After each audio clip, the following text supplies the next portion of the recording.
ang ating puso ay puno pa rin ng mga tinik at dawagan, dapat nating bungkalin ang mga ito gamit ang makalangit na araro.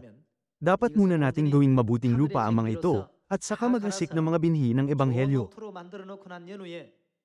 Saka lang tayo mamumunga ng mabubuting bunga ng 100 o kahit ng 1,000 beses. Kaugnay nito, ngayon, sama-sama nating suriin ang mga katuruan ng Diyos sa titulo ng sermon na, Bungkalin ninyo ang inyong tiwangwang na lupa.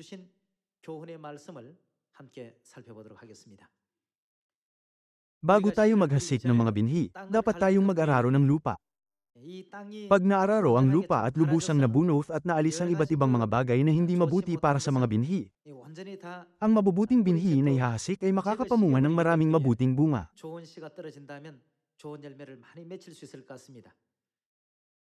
Sama-sama nating tingnan ang Hosea chapter 10 verse 12. Maghasik kayo para sa inyong sarili ng katwiran, mag-ani kayo ng bunga ng kabutihang loob, bungkalin ninyo ang inyong tiwangwang na lupa, sapagkat panahon ng hanapin ng Panginoon. Pag panahon ng hanapin ng Diyos, dapat nating bungkalin ang ating tiwangwang na lupa, upang siya'y dumating at magpaulan ng katwiran sa inyo. Kung patuloy nating isa sa pamuhay ang ating buhay pananampalataya ng may tiwangwang na lupa, kung hindi natin bubungkalin ang ating matitigas na puso na naging mapurol at walang pananampalataya, hindi kailanman magiging ganap ang ating buhay pananampalataya. Gayon din, hindi tayo makakapamunga ng anumang bunga ng Ebanghelyo. Mula ngayon, dapat na magmadali tayong lahat na bungkalin ang tiwangwang na lupang ito. Sama-sama nating tingnan ang Jeremiah chapter 4 verse 3. Sapagkat ganito ang sabi ng Panginoon sa mga kalalakihan ng Juda at sa Jerusalem, bungkalin ninyo ang inyong lupang tiwangwang, at huwag kayong maghasik sa mga tinikan. Walang naghahasik ng mga binhi sa tiwangwang na lupa.